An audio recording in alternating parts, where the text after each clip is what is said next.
Yo, what's going on, guys? It is Non-Reality, and today's video we're just going to be doing a patch notes. It's been a pretty busy week for me, so I haven't gotten around to actually doing any guides on the actual game, but there will be one soon on the Route Sulfur Mine Dekia version. But for now, we're going to be covering the patch notes coming out for the update tonight. Now, this is actually a pretty cool update, mainly for life skillers, and I know when you play BDO, you don't really think of life skillers as a big player base in BDO, but there's actually a ton of life skillers, just fully maxed guilds that are just dedicated to life skilling. And basically what they're doing is they're adding the family based life skills that they talked about during one of the balls that they had this year. I can't remember if it was the Calpheon or the other one, but let's look at this real quick and we'll read exactly what it says. So life skill levels, which were previously character based, are now family based. So before you'd have to, if you level 20 gather on a berserker and you wanted to do it on a shy, you then had to re-level it on shy. With this update, every character in a family can enjoy the effect and benefits provided by each life skill, which will also make certain quests a lot more convenient to complete. Skills such as Sprint, Forest Rush, and Breezy Sails are now available also family based, which is really nice because if you're like me and you make a ton of alts and you don't have Sprint for your horse, it is kind of annoying.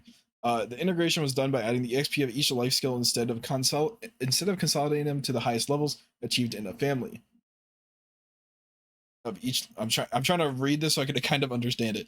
So it looks like they're going to be taking the XP for every single character in the game or in your account, and they're going to add it together, and that's going to be the level that they're going to give you instead of just taking the highest one, which has essentially increased the level of each life skill for most adventurers.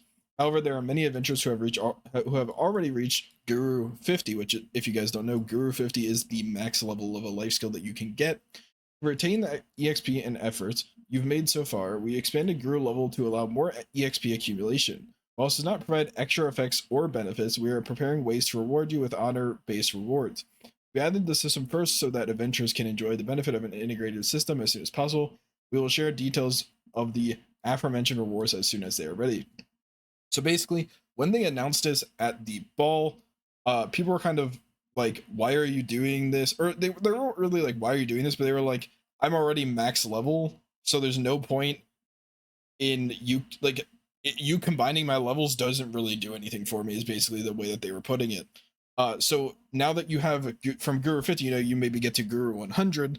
Now you have a reason to grind more XP. Also, if you have multiple characters with Guru 50, they'll all be combined. You won't waste all those extra XP levels that you managed to do. They will all be consolidated together, which is really nice. And then you will later on get rewards for reaching past Guru 50. And hey, maybe down the line, even though they said they weren't going to do it, maybe they'll add even more skills or abilities or anything, maybe more gathering resources if you are a higher Guru level. We hope that something provides improved convenience, not only for those who only enjoy life skill, but also for adventurers who are trying out life skill for the first time. Integrate life skill levels to now be family based. Life skill level integration, so it'll be combined for each characters, and the integrated life skills are basically every life skill in the game. Expand the levels of each skill from Guru 50 to 100. Mastering increase effects for each life skill remain unchanged and will now change. It will not change above Guru 50. Effects for each life skill category according to level, such as the chance to not consume energy when gathering, are also unchanged and will not change above Guru 50. Like they said before, there's going to be no like ability, passive, anything like that. Nothing's going to change past 50, just the rewards that they will later give you, at least for now. We'll see about that in the future. You can check the effect for each life skill category through the description of each category under my information, which is the P hotkey for the life info. Change the life skill fame calculation following life skill family integration. Before, this was calculate with life skill levels from professional 1 per character, double points from Guru 1. Calculate with life skill levels from professional 1, obtained 93 from professional 1, plus 3 for every level gained, obtained 242 points from Guru 1. For example, if a character has 11 life skills at professional 1, you obtain 165 points, and 11 life skill at Guru 1, you obtained 243 points. So now it will be, if you attained 11 life skills at professional 1, you obtained even more points, 1,000. They're basically making it so before you like level up multiple life skills to get those points, but now since it's all on your account base, not character based, you just get more points. It kind of just makes sense. And it's also better and faster now. Change effect of life skill leveling, reducing command post for an annex building repair upgrade time to be family based. Life skill family integration. So they're basically making it So if I read this right, repair upgrade time decay by life skill level. So life skill from professional would reduce 1, 2, 3, and then 4. So example, hunting professional 5, processing 7, gathering 10, and fishing 20. If a family has the above, the total reduced time for repair and upgrade will be 10 seconds, which is really nice. I think it's actually a buff because I think the lowest you could have got it beforehand was 20, if I'm not mistaken. I know someone's going to be like, you're wrong. You could actually do 10. I think it was 20 before. It was the lowest you could go, but now it looks like you can go down to 10. Could be wrong. Who knows? Okay. The effects of life skill level on reducing command post, fort, and annex buildings repair upgrade time are capped at a maximum of 50% off the default total repair upgrade time. For instance, if you achieve Guru in 10 life categories, which reduce repair upgrade time by a total of 40 seconds, the following effects are applied. The default upgrade time for the annex building is 90 seconds, but with the 40-second reduction applied, it takes 50 seconds to upgrade. The default repair time of a command fort is 120 seconds, but with the 40-second reduction, it will be 80. And then the repair time of a strong, sturdy square fort is 60 seconds, and then that will be reduced to a 30-second reduction, not 40-second, because it is the 50%, like they said, taking 30 seconds to repair. For other forts, the default repair time is 40 seconds, but since the repair upgrade time can only be reduced by a maximum of 50%, a 20-second reduction, not 40-second, is applied. So it's going to stay at 20. Okay. I just wanted to make sure because it said 10 here. Okay, so it's going to stay at 20 seconds. I was right. It is not going to go any lower, which is good. Change life skill leap quest to now be family based following life skill family integration. Obviously, they're going to be changing all that stuff to a family wide achievements. Shy's basic gathering and alchemy levels professional 1 will no longer be applied following the life skill family integration. Shouldn't matter after this. Basically, what they're talking about is before, if you wanted to life skill and gather, if you wanted to do gathering and alchemy, but you didn't want to level, you just make a shy because it already started at a professional 1 level, and you didn't have to level it up, which is really nice. Now we're going to be moving on to the other stuff that they added. Everything else is kind of like not that great. This was the main one that I think is really good for life skillers to have another goal to work towards. Even though right now it doesn't reward anything, it will in the future. So new and improvement contents guild league. Change that if you stay within the resurrection area fog for a certain period of time, you will be moved into the battlefield. Basically, when you died, you'd spawn in like this foggy area and you'd have to run out yourself, but you can't just stay there forever. So they're basically changing it so it moves out on its own. Music album, load other instruments, added the ability to load instruments from other compositions while composing. I'm not too sure about all this music stuff because I never actually done it, but if you want to pause the video and look at that, there you go. Next up, change the level 61 selected tab Black Star weapon challenge to now be visible even without fulfilling its conditions. However, the challenge reward can only be claimed after fulfilling the necessary conditions. That's cool because it's like, before you like, it was weird. It was like you didn't really know how close you were and whatnot, like, because it never showed, but now it's going to show, and then it's going to show when it's complete, which is great. And then these are the things you have to follow to actually get it. So complete one of the following quests to claim the challenge reward from level 61. So you have to be level 61. You have to do one of these quests, and then you do have to be level 200 unless they got rid of that. They don't really state if they got rid of that. Maybe they got rid of that in old patch. Not sure.